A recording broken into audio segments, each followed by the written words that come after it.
खाते आयोजित कांग्रेसनी जन अधिकार यात्रामां सामेल थवा माटे पार्टीना वरिष्ठ नेता मधुसूदन मिस्त्री पहोंच्या छे। तेओए राजेन्द्र चौकथी शक्ति प्रदर्शन करता रेली स्वरूपे सभा स्थळे पहोंच्या। तो सरकारनी विरुद्धमां विविध बेनरो साथे मधुसूदन मिस्त्री सभा स्थळे पहोंच्या।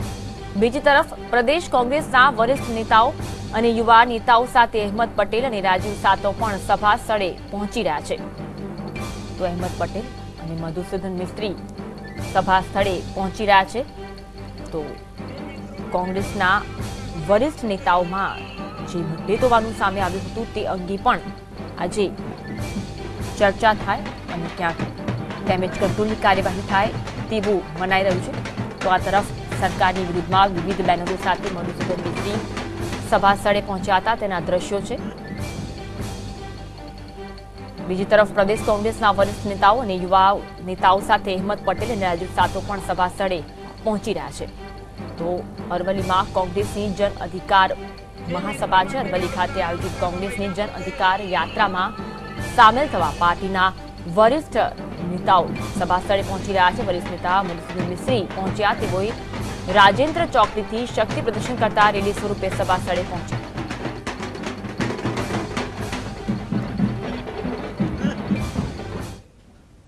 आज अंगे बात करवा माटे संवाददाता किशन अमारी साथे जोड़ाया छे।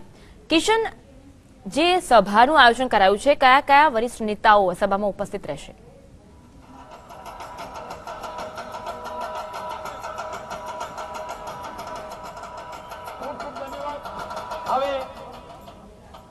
આપણે આ કાર્યક્રમની આપણે શુભ શરૂઆત કરીએ છીએ।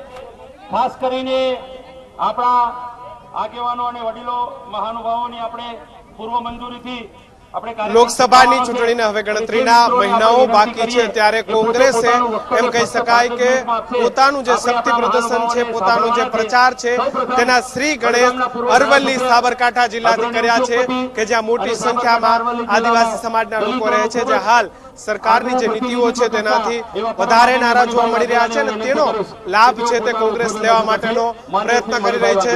સાબરકાંઠાના જે રાજેન્દ્રનગર ચોકડી છે ત્યાં ખાતે સભાનું આયોજન કરવામાં આવ્યું છે અને મોટી સંખ્યામાં જે અહીંના સ્થાનિક લોકો છે તે અહીં ઉપસ્થિત છે। આ તમામ લોકો છે જે આજે અહેમદ પટેલ મધુસૂદન મિસ્ત્રી દ્વારા જે સાબરકાંઠા અરવલ્લી જિલ્લાની જે સભાનું આયોજન કરવામાં આવ્યું છે તેમાં ઉપસ્થિત છે। અહેમદ પટેલ, મધુસૂદન મિસ્ત્રી, શૈલેષ પરમાર, પ્રદેશ પ્રમુખ અમિત ચાવડા, રાજીવ સાતવ, શૈલેષ પરમાર અને અર્જુન મોઢવાડિયા સહિતના જે દિગ્ગજ નેતાઓ છે તે અહીં ઉપસ્થિત છે। અને જે રીતે લોકસભાની ચૂંટણી આવવાની હોય અને સાબરકાંઠા અરવલ્લી જિલ્લામાંથી 3 જેટલી જે વિધાનસભાઓ છે તેના પર છે તે કોંગ્રેસનો વિજય થયો છે ત્યારે આ જિલ્લામાંથી લોકસભાની સીટ જીતવા માટે થઈ અને કોંગ્રેસ છે તે મહત્વના પ્રયાસો કરી રહી છે કારણ કે ગત લોકસભાની અંદર 26 જેટલી જે લોકસભાઓ છે તેની અંદર ભાજપે વિજય મળ્યો હતો અને કોંગ્રેસનું ખાતું પણ નહોતું ખુલ્યું ત્યારે આ વખતે 14 થી 15 જેટલી જે લોકસભાઓ છે તેના માટે છે અને કોંગ્રેસે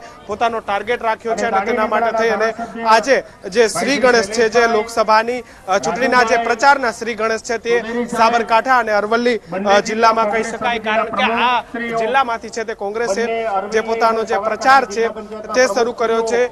રાજ્યસભાના સાંસદ મધુસૂદન મિસ્ત્રી, અહેમદ પટેલ, પ્રભારી રાજીવ સાતવ સહિતના જૈના જે નેતાઓ છે તે ઉપસ્થિત છે। મધુસૂદન મિસ્ત્રી અહીંના સ્થાનિક નેતા છે અને તેઓ લોકસભાની ચૂંટણી છે તે અહીંથી અગાઉ પણ લડી ચૂક્યા છે અને ત્યારે આવનારા સમયમાં કોને ટિકિટ આપવી અને કયા ઉમેદવારને ઉભો રાખવો તે મહત્વની ચર્ચાઓ પણ આજે સર્કિટ હાઉસ ખાતે થઈ હતી।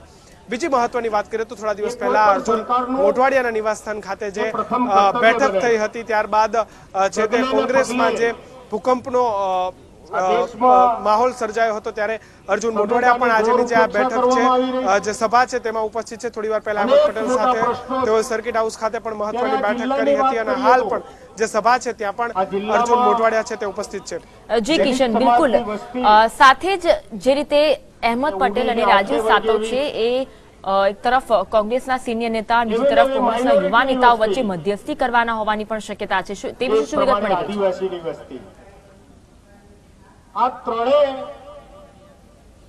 સમાજો એ કોંગ્રેસની સાથે વર્ષોથી ખભો ખભા મિલાવી અને કોંગ્રેસનો ઉમેદવાર પ્રચાર કરવા જાય કે ના જાય।